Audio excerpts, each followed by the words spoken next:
The road to British Olympic cycling glory is not paved in gold. Whoa! Cavendish upended. It is strewn with rocks. Another Sunday in hell. Setbacks. I've crashed before. I'll crash again, you know. And pain. There's no easy days in cycling anymore. It's always a battle against myself. It's about highs and lows. Shit. Damaged skin, ripped muscles, and dented dreams. Led by ambitious mastermind Dave Brailsford. I hate losing. Oh. In 2012, these British riders achieved a cycling first, winning the Tour de France and, just days later, Olympic gold. In British cycling's most amazing year, this is the inside story of their road of tragedy, survival, and triumph.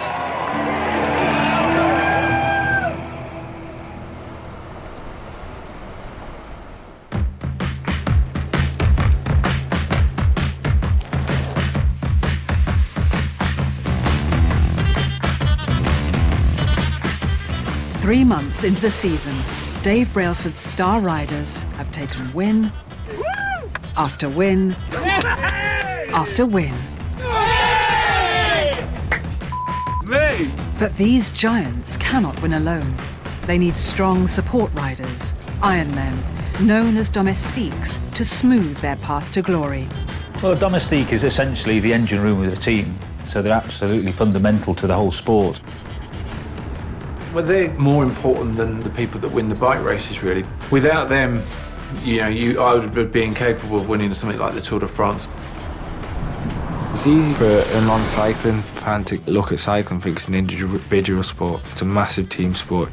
I'm just part of a machine, put into a position that works most effectively to win. Domestiques provide protection and shelter. Right, tailwind. They ferry food and drink. That's cat bottle. And position the star riders for the best possible finish. Dave and his management team have carefully secured some of the world's best domestiques to give the best chance to the lead riders.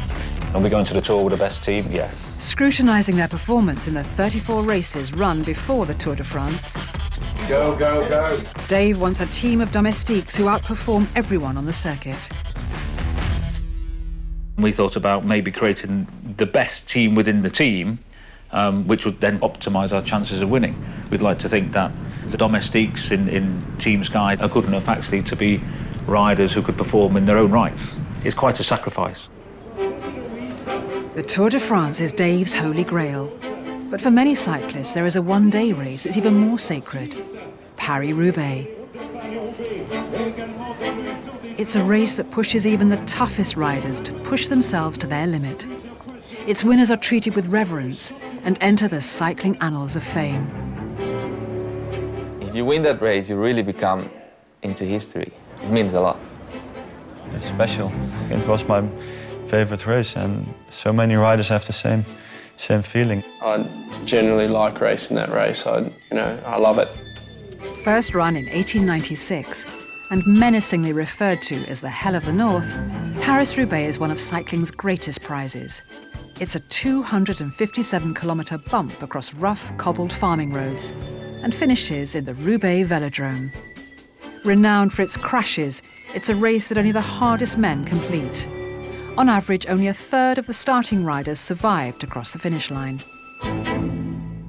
To line up in Paris-Roubaix, you know you're in for a hard day out. It is really punishing. You feel it for a week. Everything is hurting, your whole body. You know that it's going to be a long, arduous race that builds up crescendos at the end. It's got such history. Hard race. It's the day before the race, and the supporting sports director, Servaas Knaven, a former Roubaix champion, is here to assist preparations.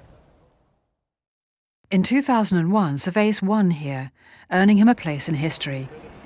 He's uniquely equipped to help the supervising sports director, Steven de Jong, test the team on the demanding cobbles. And you follow this road, you go on the highway and you go up to Kortrijk. The boys are gonna do a recon of Paris-Roubaix.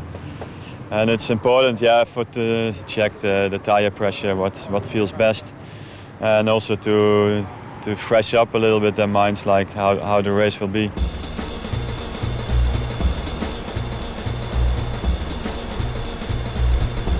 We have 8 experienced riders here who loves to ride the cobbles. For them, it's the best race of the year. The Roubaix squad will be riding in support of Juan Antonio Flecha, who has finished in the top 10 6 times and is earmarked for Tour de France team selection. So he's looking for a good placing tomorrow. Every Roubaix you race is like a book of stories. If I win one day Roubaix, it's going to be an amazing experience for me. Fletcher's bid for glory would be supported by a team of domestiques, including Matt Hayman. Fletcher probably deserves to win this race. I mean, he's one of the most consistent Roubaix riders and he hasn't won it. For me to be personally responsible for someone else to win it on my team, that'd be pretty fantastic. Matt joined the team to ride with Bradley Wiggins in 2010. His 12-year career as a domestique began at a time when the sport was mired in drug scandals. I came into it in that period and I just said, well, it's better just to make my money being a good domestique than because I've had a feeling what a leader needed to do and I wasn't willing to do that. Sure, if you do win, that's great and you get paid a lot of money, but it was a bit safer just to sit back. I think times have changed now. The end of the recce of the cobbled course takes Servais back to the legendary Roubaix Velodrome. Here, his own win is recognised along with other champions, each name immortalised on the side of a shower stall. Here it is. You see, I walked there. It's nicer. Yeah, that makes you really proud and happy, of course, and you're part of the history of this race, and that's, of course, that's really nice.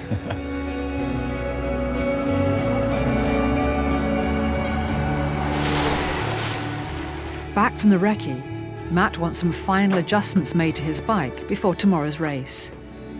Just doesn't go fast enough. Can you do something about that? It's never the craftsman, it's always the tools.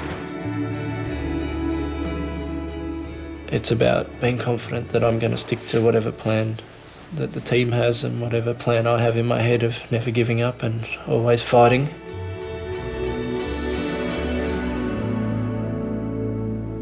Dawn breaks on race day. Matt knows he's got a big job helping Fletcher and managing his own energy through the demanding course.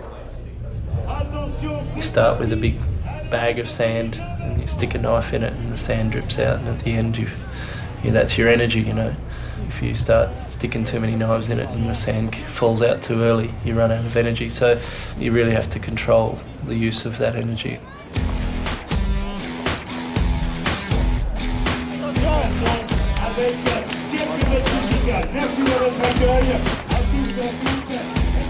Good luck, boys. You know what to do there. You can ride the cobbles.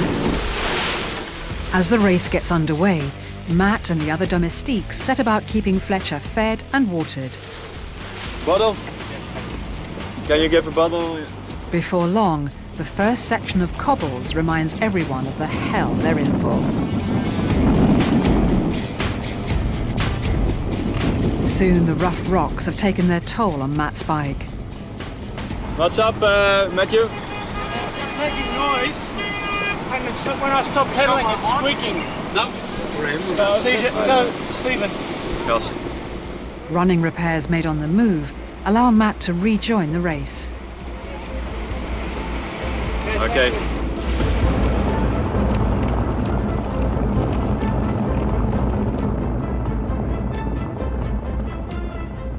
Crash, boys. Crash, big crash. Crash. Big crash. Big crash, okay. With news of the crash, hurried checks are made to see who's involved. Yeah, have a look. Guys, somebody involved in the crash? DJ, I've got 4 behind, but I'm okay. Is everyone else in front? I'm behind. Matthew is behind. Fletcher was in front of the crash, but Matt was caught behind, so he has his work cut out to catch up. Okay.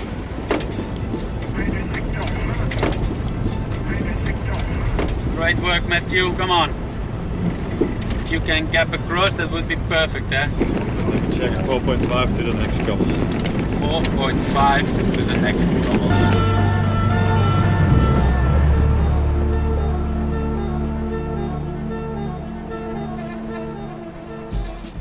Getting back into the race over jolting cobbles pushes Matt beyond his pain barrier. The moment everything's not going right, all of a sudden that pain turns to unbearable pain. And it's 1.5 till the second part. You can ride on the pain a little bit. When you get to that point where it snaps and you can't take it anymore, then all of a sudden the pain seems to be a hell of a lot more. Belgian rider Tom Boonen makes a break from the pack. Fletcher is in a strong position and gives chase. Come on, guy, you're doing good there. Come on. Come on. Boonen enters the velodrome with a commanding advantage and takes a glorious win. Fletcher comes in the following group in fourth.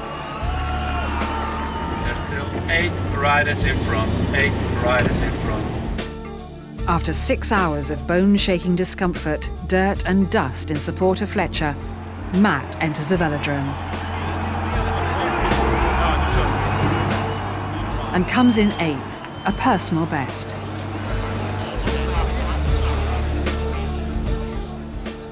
Today I did my best, and doing everything and trying with the team and everything. That was the result, the 4th place, and I have to be happy for that. The team has to be happy for that, but of course, it's not a victory. Yeah, Fletcher was super strong, and yeah, unfortunately he's not on the podium. Fletcher was good again, as always, and we got caught in this bone and went really early, and we got caught between a rock and a hard place. So, gave it everything. We keep chipping away. Obviously, you saw how strong we were as a team today, but it'd be nice to win one of these. Here's my wife. She'll probably go and have a chat. Hi, love. How are you? How are you?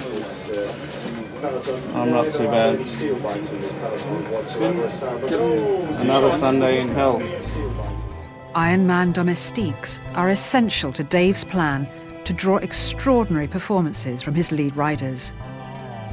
It's a full-on existence for a domestique, and you know they're really hard-working guys, and the team couldn't function without them. The next challenge in Matt's year will be the Tour of Norway, a 5-day race demanding close teamwork from the domestiques.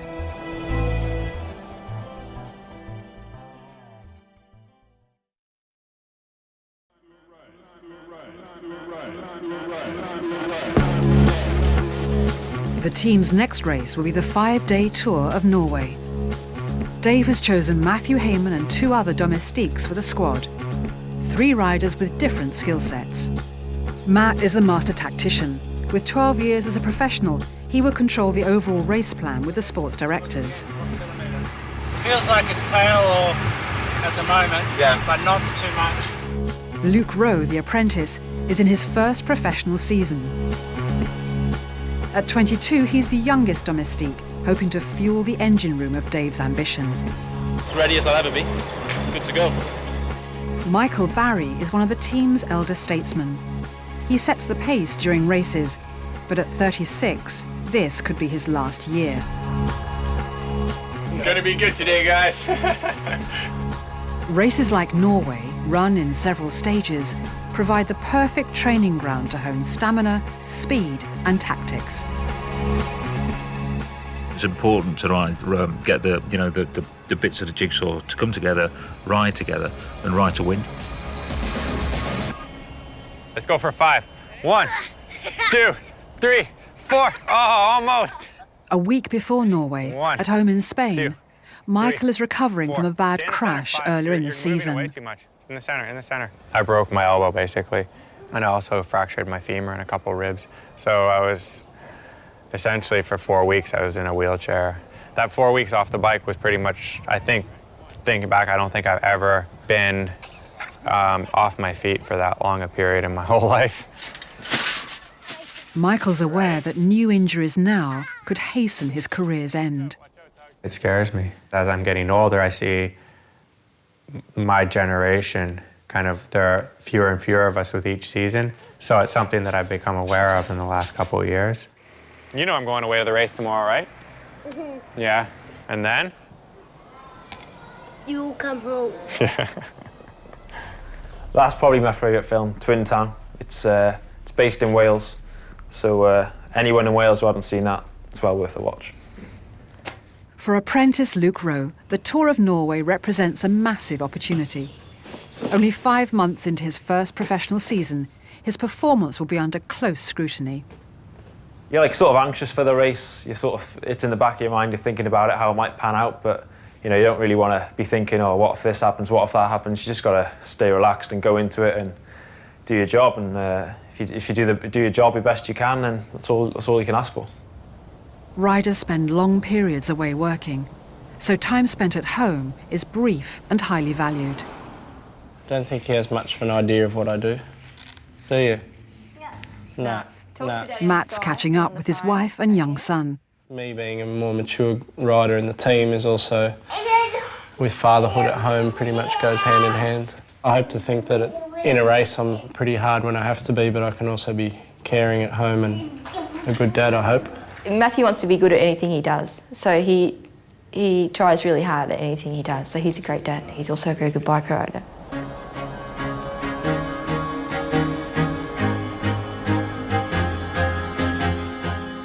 Matthew, Luke and Michael arrive in Norway. Domestiques can expect to spend up to 30 weeks of the year living out of a suitcase. With Michael as a roommate, Luke's already learning how to survive life on the road. The one thing I always do when I leave the door is just think shoes.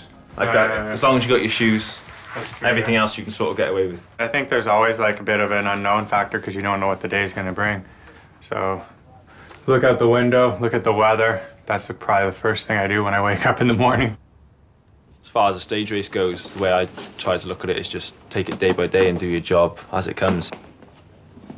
Luke, Matthew and Michael will be riding in support of Norwegian Edvald Boasson Hagen. With a strong record of wins, including 2 stages at the Tour de France, he's a national hero here.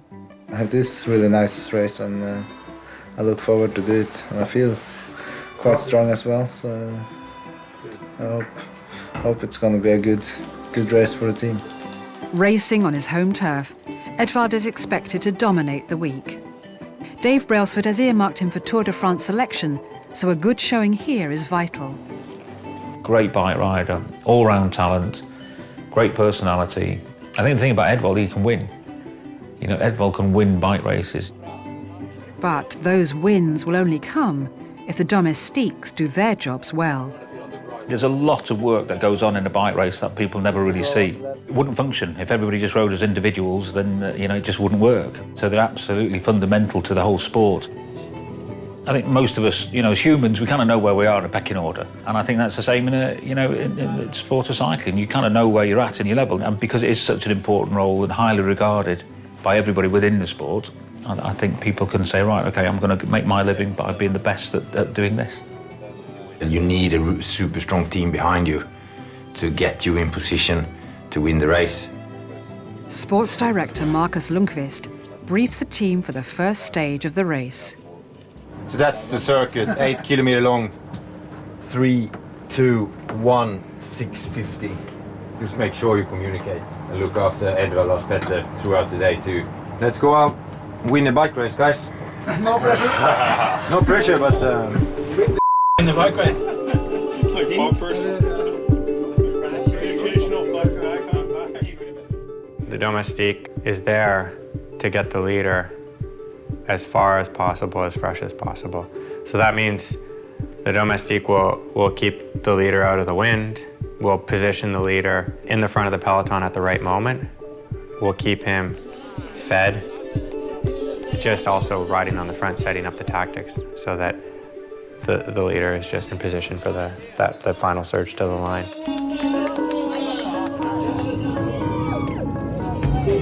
Stage 1 begins. It is a grueling 185-kilometre marathon from the city of Sandfjord to the country's oldest city, Tonsberg. Okay, good luck, man.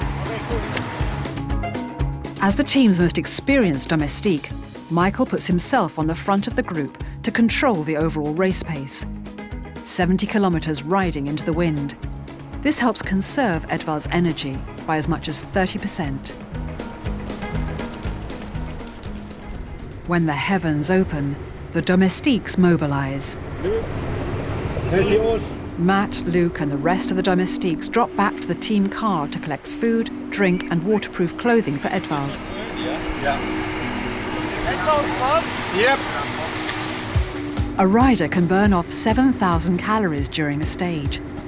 Domestiques shuttle back and forth to the team car to keep Edvald fed and watered. With 2/3 of the race complete and the weather improving, Matt's role as tactician comes to the fore. He relays updates, strategies and potential hazards to Edvald in preparation for the final sprint. Matt, they say there's some slippery white paint on the circuit. It was Nick said, so you just tell them and watch out. Matt's a good leader. He's a great team player. He's very disciplined. He's a positive guy. He's a fantastic bike rider. The absolute epitome of what you want in the heart of your team is those type of characters. After 5 hours of labour in support of the star, the domestiques drop back. It's now down to Edvald to make their work count. Despite the domestiques' best efforts, Edvald can only manage 3rd place. Matt, Luke and Michael retire to the bus, while the star explains the loss to his disappointed fans. We push the limit quite often. It's often go wrong. We've executed the plan almost to, those last 100 meters when Edvald's charging towards the line. He's misgauged his sprint a little bit, and but prior to that, the team's ridden perfectly, and being a part of something like that is a great feeling, When you see the team working like that, the victories will come. With 4 punishing stages before the race is over, their performance tomorrow is crucial.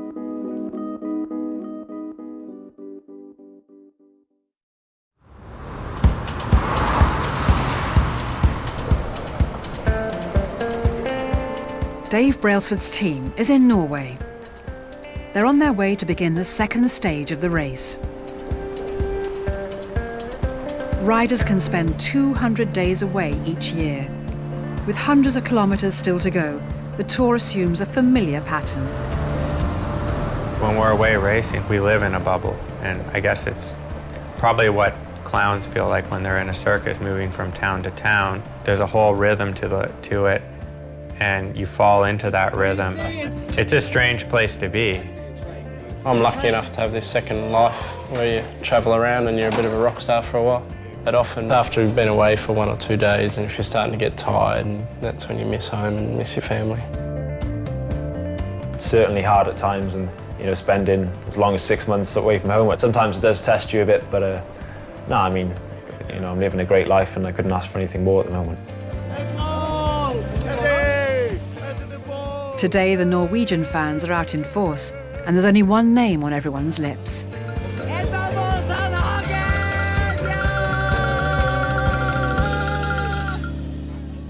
On the bus, the more experienced domestiques, Mike and Matt's focus is on how to fulfill the fans' expectations.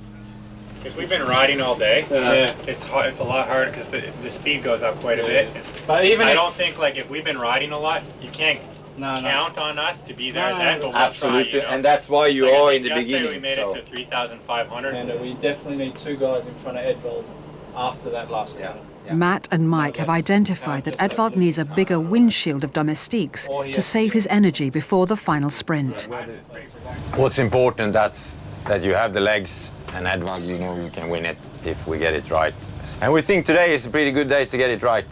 National Day in Norway and Edvald's birthday. So let's get behind Edvald today and give it another go. Luke, great job yesterday. Get on the wheel of Edvald, who will stay with the team. Matthew, Michael. Luke will be part of the lead-out, a task for the fastest domestiques, who will shield Edvald until the last 150 metres. As a new professional rider in his first season, Luke still has a lot to learn, but he's already impressing his team. He has a good eye for cycling. He has a fantastic working morale. There's never a problem with Luke. If you ask him to do something, he will do it. For someone like Luke Rowe, you know, he couldn't ask to be in a better setup for a first-year professional in terms of having the sort of riders that are around here, in terms of being role models for him, the sort of support staff that I would only have ever dreamed of in my first year as a professional. I think when you're young and you just stepped up, you're still on that voyage of discovery. You don't know how good you can get.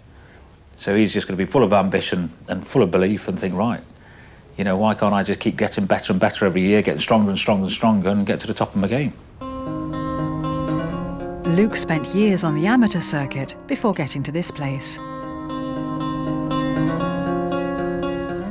I remember getting the phone call, you know, saying, you know, we'd like to offer you a contract, and it was just probably one of the, you know, proudest moments of my life, you know, to get a place on this team. I always wanted to be a professional cyclist. It's always been my passion. I've always watched it and loved it, and I was never much good at class. I was always staring out the window and staring at a blank sheet of paper. So now it's what I've always wanted to do, so it's a perfect job for me. Luke's love of cycling has been nurtured by his parents from an early age. The earliest one really would be this one, with his little toy tricycle. And then this one here, it's a bit more serious here because this was his first ever race, I guess. This is Luke. He won the overall, so he's there with his trophy, all very proud. And here is Cav, and he'd won his age category. So who would have thought when that was taken in 2001, 11 years later, how things have turned out. Luke's dad, a cycling fanatic himself, is enormously proud of his son's success. Yeah, we're really close. If I'm not careful, you could end up stalking your own son. You know, and I think it's just important to leave him and get on with it. You know, I mean, I'm as proud of him as any other parent is, but I don't want to live my life through him, and I want him to be his own man. There's no doubt Luke's job for the next year: keep his nose clean, keep doing his job, keep getting the bottles, keep getting the capes, keep sheltering from the wind, and slowly move up the ranks till hopefully one day it'll be his turn for someone else to get the bottles for him. Luke recognises that day could be some way off. As a novice domestique on the professional circuit, prize-winning opportunities are few and far between. It's a bit weird, you know, to a certain extent. It's the better you get, the less you win. Like as an under 12, under 14, under 16, you go all around the country and win, I don't know, 10, 20 times a year. And then as you get junior and it's a step up, you win 5 times a year, and then an amateur, you win like 3, 4 times a year. And now it's a pro and you know, I haven't won. Today, once more, Luke's duties are to his star. Stage 2 is a 163-kilometre slog that will take the team from Norway's capital city of Oslo to the riverport city of Drammen. After yesterday's unexpected loss, the national hero is looking for victory. The pressure is on. Nice weather. Good to go. Good luck, guys.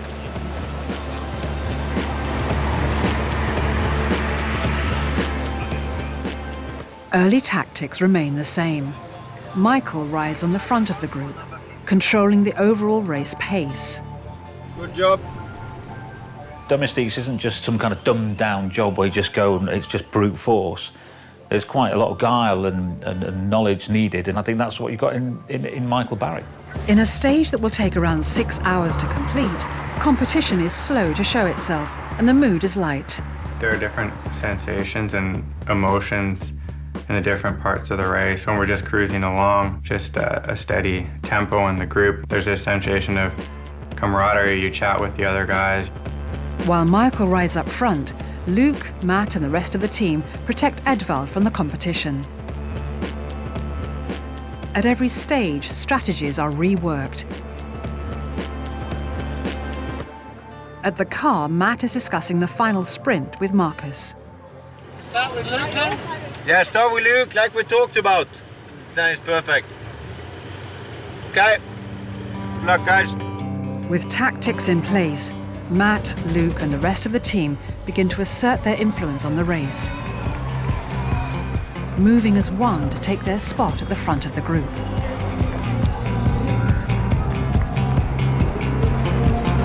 When we get closer towards the finish, then the speed picks up and everybody starts jostling for position. It completely shifts where the conversation turns into yells and screams and swearing and whatever. When you watch a race on TV, you never get the full idea of how crazy it is towards the finish of a bike race. You know, you've got guys coming into the last 15, 20k who are literally doing kamikaze moves and putting their lives on the line, and it really is quite crazy and manic.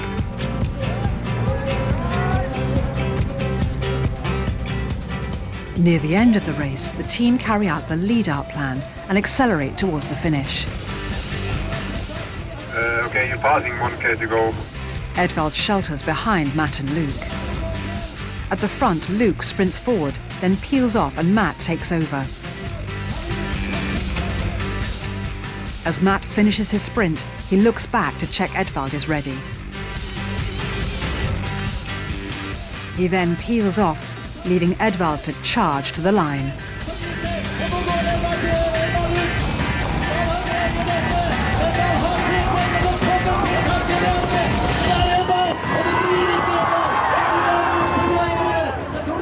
Despite a perfect lead-out by Matt and Luke, Edvald fails once again to take the win.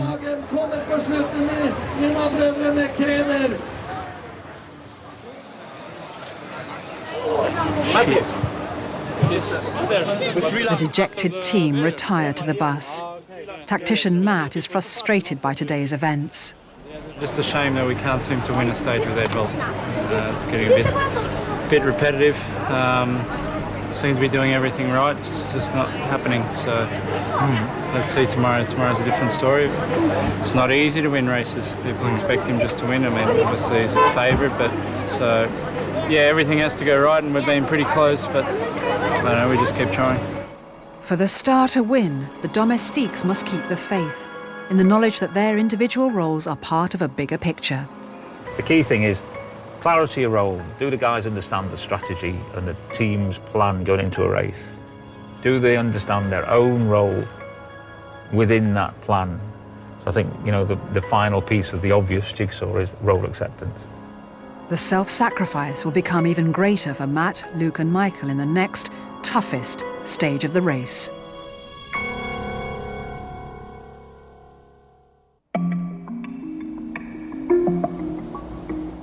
After more than 500 kilometres and 3 testing stages in the Tour of Norway, Michael Barry's tired limbs need attention. It's pretty tight. Is it? Yeah, it's really tight. It'll loosen off, just bend it, keep moving. See how you get on. Okay. It's a punishing sport, and Michael's 16-year career has taken its toll. Family life also suffers on the professional circuit. As retirement beckons, Michael knows there will be challenges ahead. I've seen a lot of cyclists who basically lose their families and because they can't reintegrate, and all they know is the cycling bubble. So they continue living in it after they've retired because they don't know how to move on to something else. And on some level, I think I've always prepared myself a little bit for it. There's been years where he's been on the road, like, you know, 175 days of the year or 200 days of the year. That's a lot. I look forward to him retiring in the sense that we'll hopefully have more time together in the future. But at the same time, you know, I've been quite happy to see him flourish through his career. Michael is one of the nicest guys I've ever met. He's not the one who gets all the limelight and that, but has helped so many riders in the past win so many races. He's got an amazing love for the sport. He knows a lot about the history of the sport. And the day he stops cycling, I think he'll continue to be around the sport. I think the decision will come. It'll be pretty clear at some point. And right now, I'm just going to focus on the racing and enjoy doing that, and then the rest will fall into place. After disappointing losses in the first half of the Tour, the team prepare for stage 4. The toughest stage of any race is known as the Queen Stage. Today it is a series of taxing climbs through the mountains which sit between Hamar and Edvald's hometown of Lillehammer. Domestiques and Star regroup once again, to try to deliver a victory. You wake up every morning and you feel tired, and you don't, a lot of days you just feel too worn out to get on your bike, but you have to get on your bike and you have to race, and you have to race to win. And when you experience that with someone else, it's much, much easier. A lot of people back home aren't really aware that how much of a team sport it is and how much one person relies on his team to get the end result. I think we're all trying to do the same thing, and we respect each other and what we're all trying to do. You need to have a good team spirit, and that's really important, so everyone could work good together. It's like playing cards, and you play your hand, and what's your best chance of winning? I mean, Edvald, super talent, and I enjoy riding for other guys. Okay.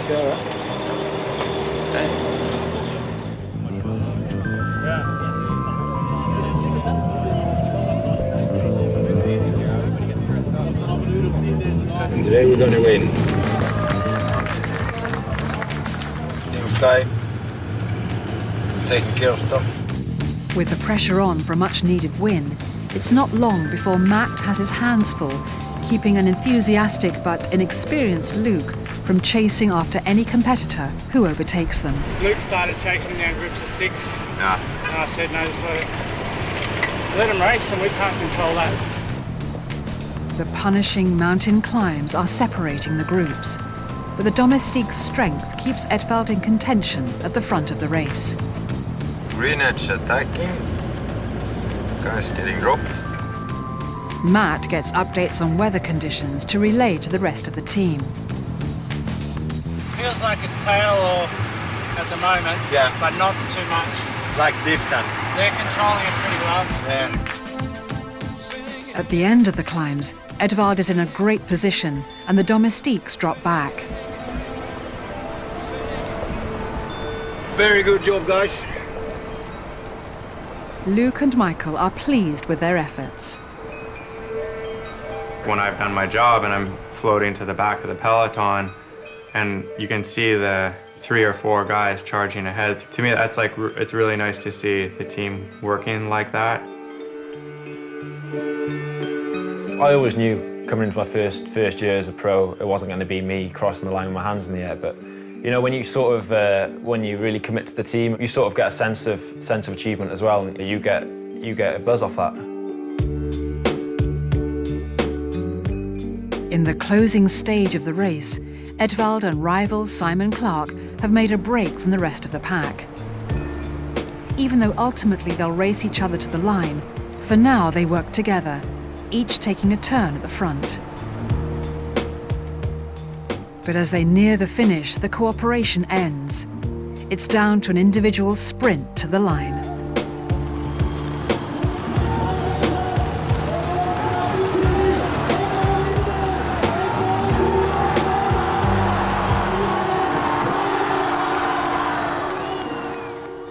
At last, the Domestique's painstaking groundwork pays off. Edvald delivers an amazing burst of power to take the win. Yeah! Well done, boys. Thank you, guys. Great job.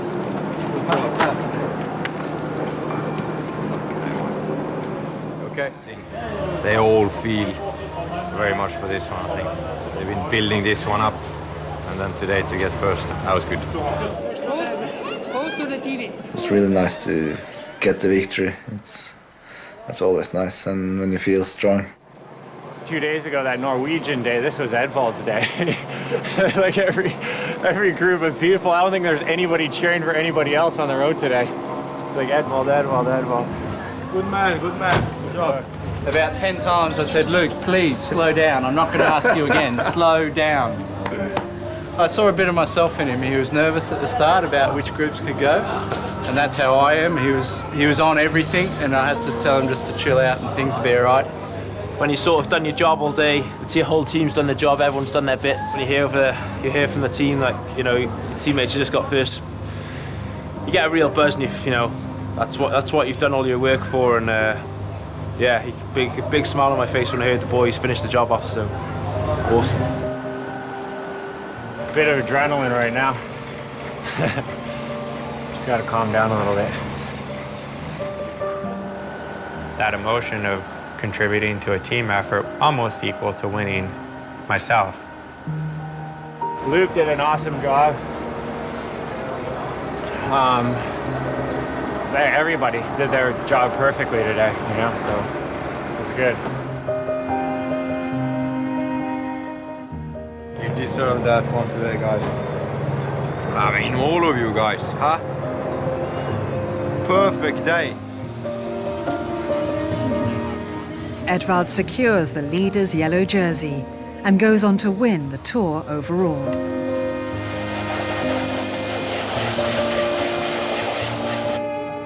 I think it is a peculiar sport in a sense that, you know, the team don't win. You know, the individual wins, despite the fact that you cannot win without a team.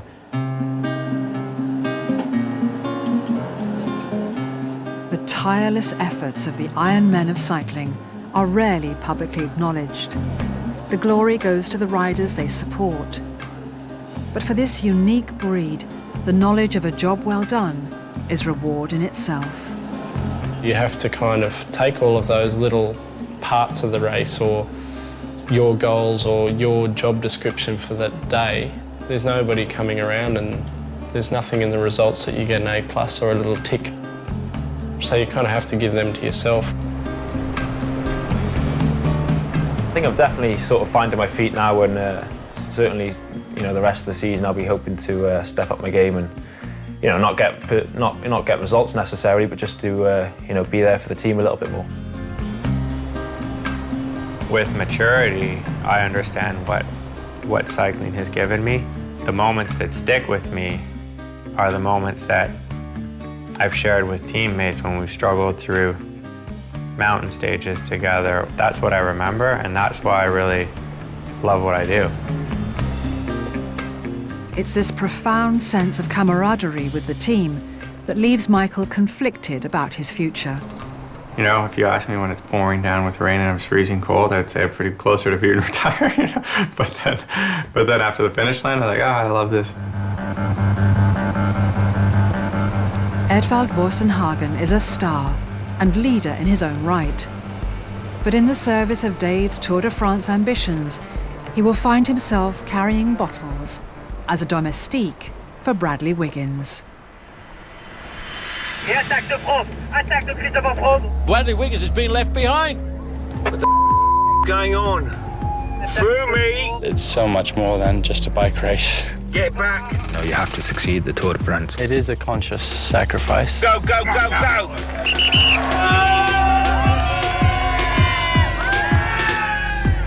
Mission complete.